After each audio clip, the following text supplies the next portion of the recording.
Bismillahirrahmanirrahim. Assalamualaikum warahmatullahi wabarakatuh. Perkenalkan, nama saya Rifki Ramadan. Izinkan saya untuk mempresentasikan tentang keterampilan berpikir dan bertindak. Sebelumnya, ada yang tahu apa itu keterampilan berpikir atau keterampilan bernalar? Keterampilan berpikir atau thinking skill menurut Sandrock tahun 2011, thinking atau berpikir nalar melibatkan manipulasi yang mengubah informasi di dalam memori otak. Manusia berpikir untuk membantu konsep, kemudian alasan berpikir kritis, membuat keputusan, berpikir kreatif, dan guna pemecah masalah. Peserta didik dapat berpikir tentang sesuatu hal-hal yang konkret, seperti liburan di pantai, kemudian jalan-jalan di pedesaan, atau bagaimana untuk menang di dalam permainan, atau tentang subjek lain yang lebih abstrak, seperti makna kebebasan atau identitas. Berpikir dapat dibedakan dengan penalaran atau reasoning. Menurut Sandrock tahun 2011, penalaran adalah pemikiran logis yang menggunakan metode induksi dan deduksi untuk mencapai atau menarik sebuah kesimpulan. Berpikir atau bernalar ini adalah dua hal yang membedakan manusia dari makhluk hidup lainnya di dunia ini. Keterampilan berpikir dan bernalar difungsikan secara optimal agar manusia dapat hidup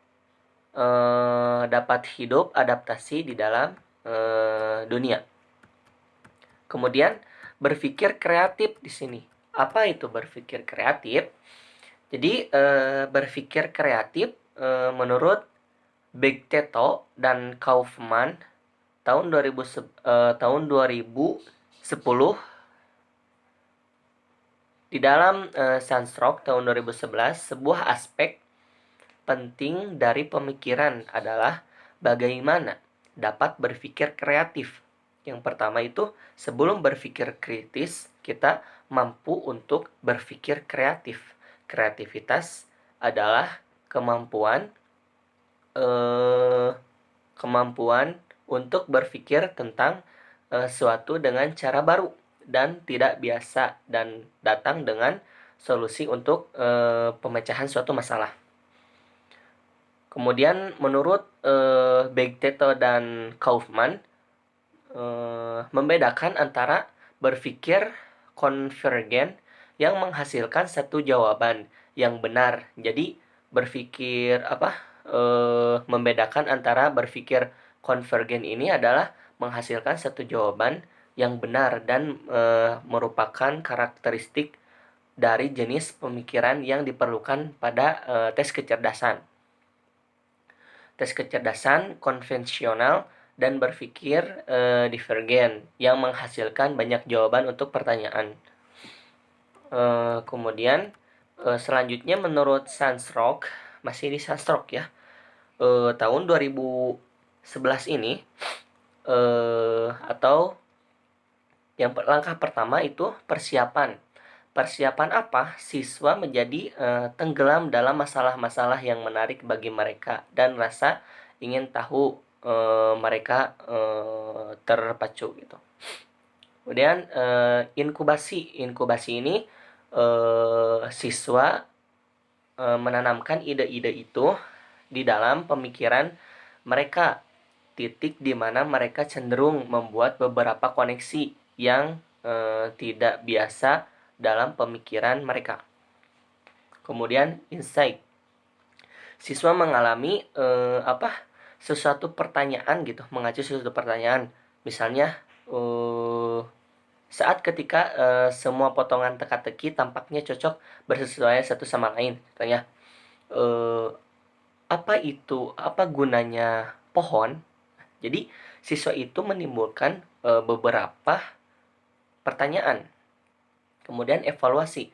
Sekarang siswa harus memutuskan apakah ide yang berharga dan layak dikejar. Ya, jadi ide yang berharga dan layak dikejar. Kemudian elaborasi gini. Jadi elaborasi langkah terakhir, tahap pertama persiapan, kemudian yang kedua inkubasi, ketiga sembilan insight, yang keempat evaluasi. Nah, ini sekarang yang kelima. Yang kelima apa? Elaborasi. Jadi elaborasi ini langkah terakhir yang sering mencakup rentang waktu terpanjang dan melibatkan pekerjaan yang paling berat. Nah, meskipun di antara lain, adapun beberapa ciri-ciri berpikir kreatif ini, di antaranya yang pertama, mampu menjabarkan ide umum ke dalam ide yang spesifik. Nah, kemudian yang kedua, menggunakan cara-cara brainstorming dalam memecah masalah. Kemudian yang ketiga, ini ciri-cirinya, imajinatif serta kaya akan ide dan konsep. Jadi kalau misalnya berpikir kreatif ini, bagaimana ketika ada masalah, dia mampu menyelesaikan suatu persoalan dengan kecerdasannya. Kalau misalnya ada seorang siswa yang berpikir kreatif gitu ya, mampu berpikir atau memecahkan suatu permasalahan. Kemudian yang kedua, adapun berpikir kritis. Berpikir kritis atau critical thinking.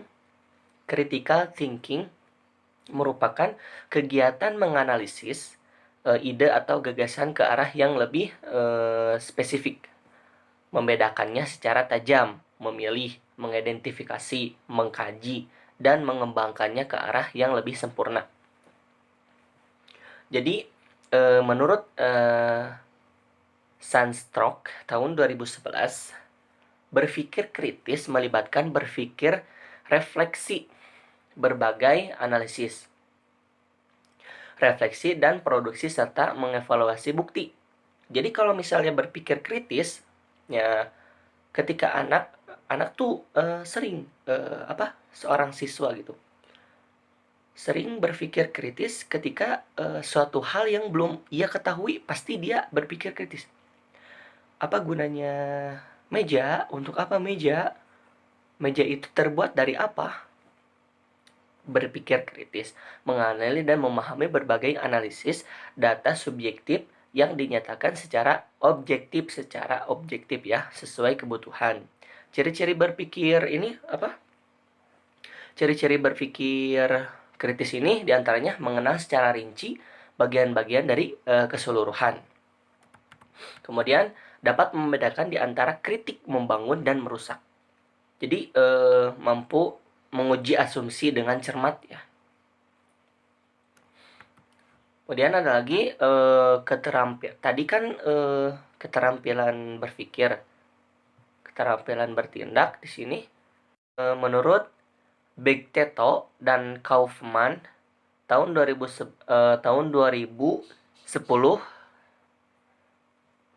di dalam Sandstrom tahun 2011, sebuah aspek penting dari pemikiran adalah bagaimana dapat berpikir kreatif.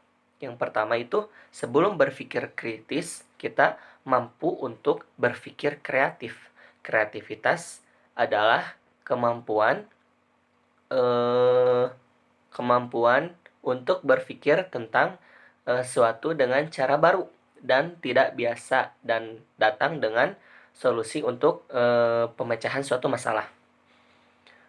Kemudian menurut Bigteto dan Kaufman, membedakan antara berpikir konvergen yang menghasilkan satu jawaban yang benar. Jadi berpikir membedakan antara berpikir konvergen ini adalah menghasilkan satu jawaban yang benar dan merupakan karakteristik dari jenis pemikiran yang diperlukan pada tes kecerdasan. Tes kecerdasan konvensional dan berpikir divergen yang menghasilkan banyak jawaban untuk pertanyaan. Kemudian selanjutnya menurut Sandrock, masih di Sandrock ya, tahun 2011 ini, atau yang langkah pertama itu persiapan. Persiapan apa? Siswa menjadi tenggelam dalam masalah-masalah yang menarik bagi mereka dan rasa ingin tahu mereka terpacu gitu. Kemudian inkubasi. Inkubasi ini siswa menanamkan ide-ide itu di dalam pemikiran mereka, titik di mana mereka cenderung membuat beberapa koneksi yang tidak biasa dalam pemikiran mereka. Kemudian insight. Siswa mengalami sesuatu pertanyaan gitu, mengacu sesuatu pertanyaan. Misalnya saat ketika semua potongan teka-teki tampaknya cocok bersesuaian satu sama lain. Contohnya, apa gunanya pohon? Jadi siswa itu menimbulkan beberapa pertanyaan. Kemudian evaluasi. Sekarang siswa harus memutuskan apakah ide yang berharga dan layak dikejar. Ya, jadi ide elaborasi gini. Jadi elaborasi langkah terakhir, tahap pertama persiapan, kemudian yang kedua inkubasi, ketiga sembilan insight, yang keempat evaluasi. Nah ini sekarang yang kelima. Yang kelima apa? Elaborasi. Jadi elaborasi ini langkah terakhir yang sering mencakup rentang waktu terpanjang dan melibatkan pekerjaan yang paling berat. Nah, meskipun di antara lain, adapun beberapa ciri-ciri berpikir kreatif ini, di antaranya yang pertama, mampu menjabarkan ide umum ke dalam ide yang spesifik. Nah, kemudian yang kedua, menggunakan cara-cara brainstorming dalam memecah masalah. Kemudian yang ketiga, ini ciri-cirinya ya, ciri-cirinya imajinatif serta kaya akan ide dan konsep. Jadi kalau misalnya berpikir kreatif ini, bagaimana ketika ada masalah dia mampu menyelesaikan suatu persoalan dengan kecerdasannya. Kalau misalnya ada seorang siswa yang berpikir kreatif gitu ya, mampu berpikir atau memecahkan suatu permasalahan. Kemudian yang kedua, adapun berpikir kritis. Berpikir kritis atau critical thinking. Critical thinking merupakan kegiatan menganalisis ide atau gagasan ke arah yang lebih spesifik. Membedakannya secara tajam, memilih, mengidentifikasi, mengkaji, dan mengembangkannya ke arah yang lebih sempurna. Jadi menurut Sandrock tahun 2011, berpikir kritis melibatkan berpikir refleksi berbagai analisis, refleksi dan produksi serta mengevaluasi bukti. Jadi kalau misalnya berpikir kritis, ya ketika anak tuh sering seorang siswa gitu sering berpikir kritis ketika suatu hal yang belum ia ketahui, pasti dia berpikir kritis. Apa gunanya meja? Untuk apa meja? Meja itu terbuat dari apa? Berpikir kritis, menganalisis dan memahami berbagai analisis data subjektif yang dinyatakan secara objektif. Assalamualaikum warahmatullahi wabarakatuh. Saya Sri Devin Rasana akan memaparkan tentang taksonomi keterampilan. Apa sih taksonomi keterampilan itu?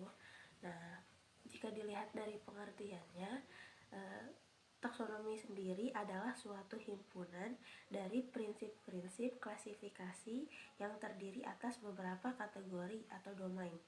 Nah, masing-masing kategori menunjukkan derajat kesukarannya, mulai dari derajat yang terendah yaitu lower order thinking menuju derajat kesukaran yang lebih tinggi yaitu higher order thinking.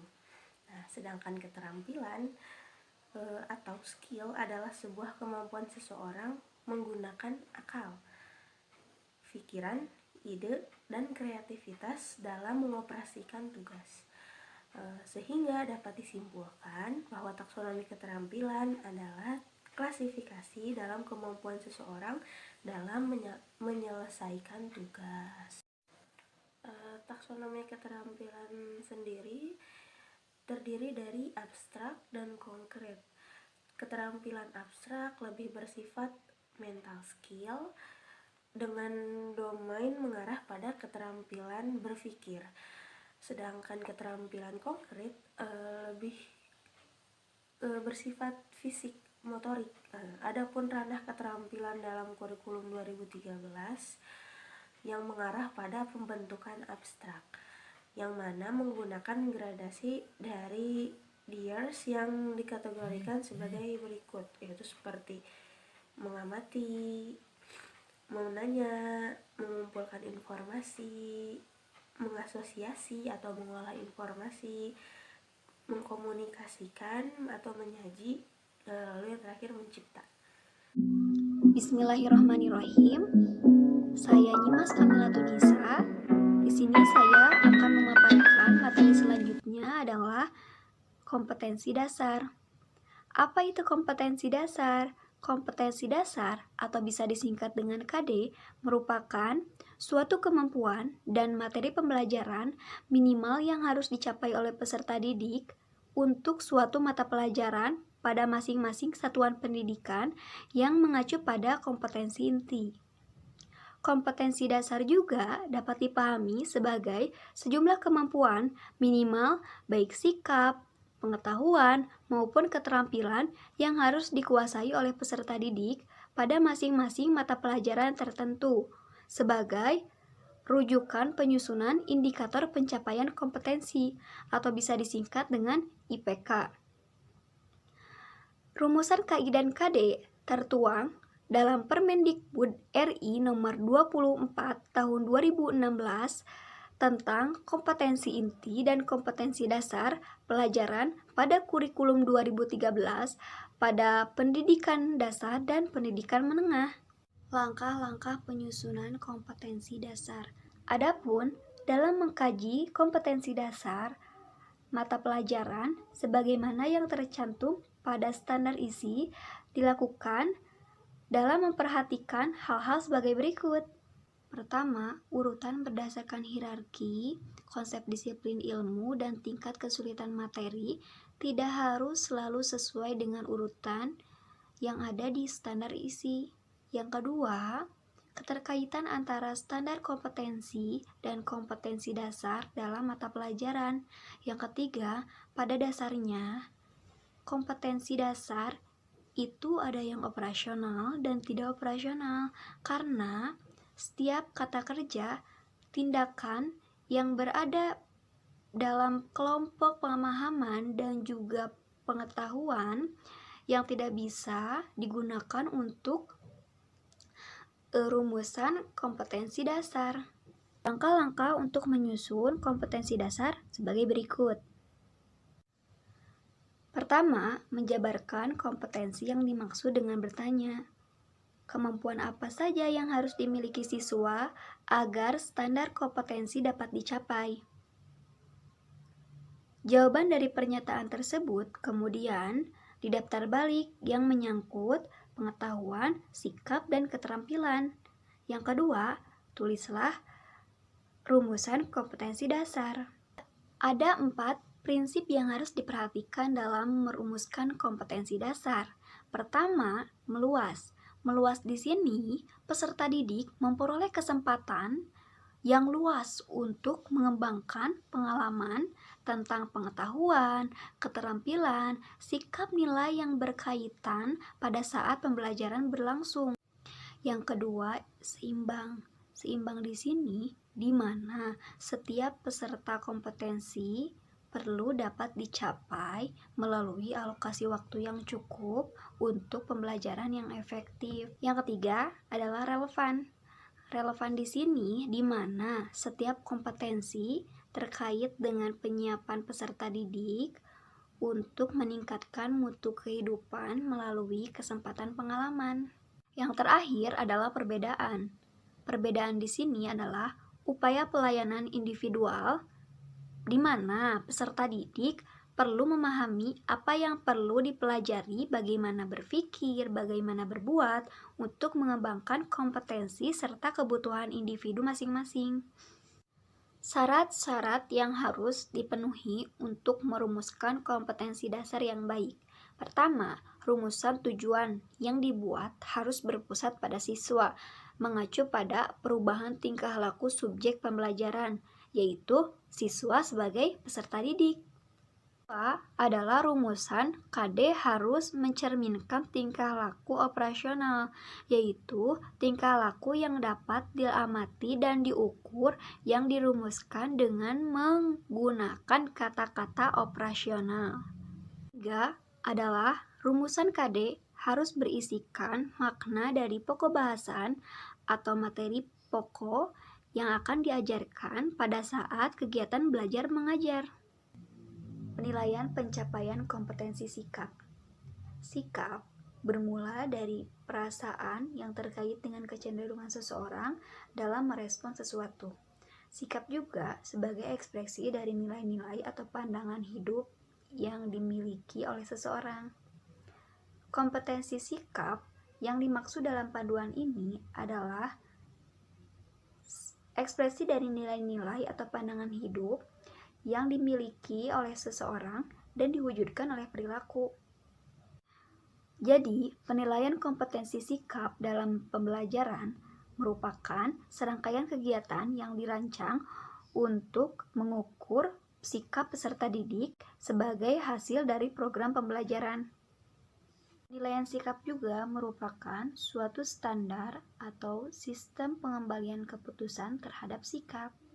Kegunaan utama penilaian sikap sebagai bagian dari pembelajaran merupakan refleksi atau cerminan pemahaman dan kemajuan peserta didik terhadap individual. Oke, yang terakhir adalah cakupan penilaian sikap. Dalam kurikulum 2013, membagi kompetensi sikap menjadi dua. Pertama, sikap spiritual, dan yang kedua adalah sikap sosial. Sikap spiritual adalah sikap yang berkaitan dengan pembentukan peserta didik yang beriman dan bertakwa. Nah, sikap spiritual itu sebagai perwujudan menguatkan interaksi vertikal dengan Tuhan Yang Maha Esa. Yang kedua adalah sikap sosial. Sikap sosial itu merupakan sikap yang terkait dengan pembentukan peserta didik yang berakhlak mulia, mandiri, demokratis, serta tanggung jawab. Nah, sikap sosial ini sebagai perwujudan eksistensi kesadaran dalam upaya pembentukan harmonik kehidupan. Pada jenjang SD dan MI, kompetensi sikap itu mengacu pada dua, KI1 dan KI2. KI1 itu menghayati dan mengamalkan ajaran agama yang dianutnya. KI2 itu menghayati dan mengamalkan perilaku seperti jujur, disiplin, tanggung jawab, peduli, gotong royong, toleransi, dan masih banyak lagi. Kompetensi dasar pada KI1 itu merupakan aspek spiritual. Itu merupakan untuk mata pelajaran tertentu bersifat generik. Maksudnya adalah berlaku untuk seluruh materi pokok. Nah, sedangkan kompetensi dasar pada KI2 itu merupakan aspek sikap sosial, yaitu untuk mata pelajaran tertentu yang bersifat relatif generik. Namun, beberapa materi pokok tertentu ada kompetensi dasar pada KI3 yang berbeda dengan kompetensi dasar lain pada KI2. Nah, jadi guru dapat menambahkan sikap-sikap tersebut menjadi perluasan cakupan penilaian sikap. Perluasan cakupan penilaian sikap didasarkan pada karakteristik kompetensi dasar pada KI 1 dan KI 2 setiap mata pelajarannya. Terima kasih. Assalamualaikum warahmatullahi wabarakatuh. Perkenalkan, nama saya Jagati Solihah.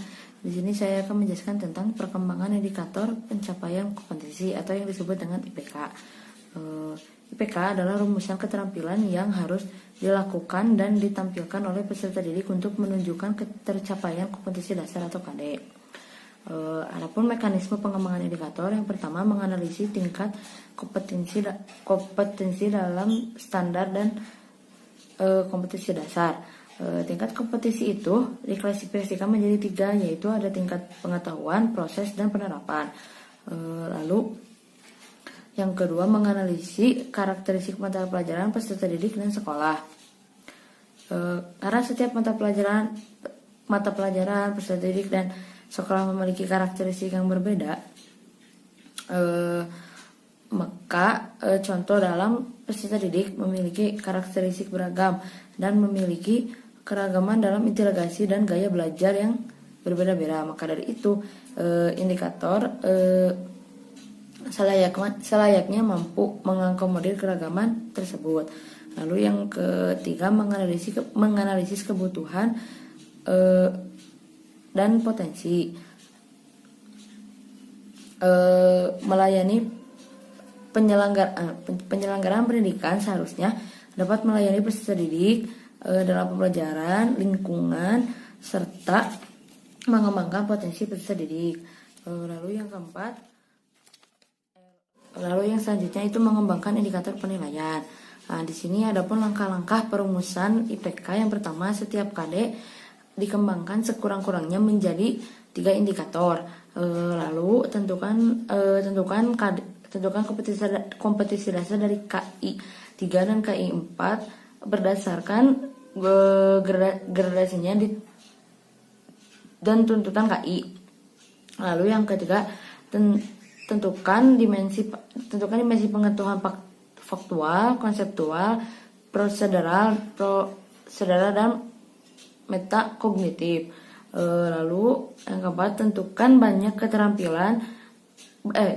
bentuk keterampilan abstrak atau keterampilan konkret. Lalu yang terakhir, rumusan indikator sekurang-kurangnya mencakup 2 aspek, yaitu tingkat kompetensi dan materi pembelajaran.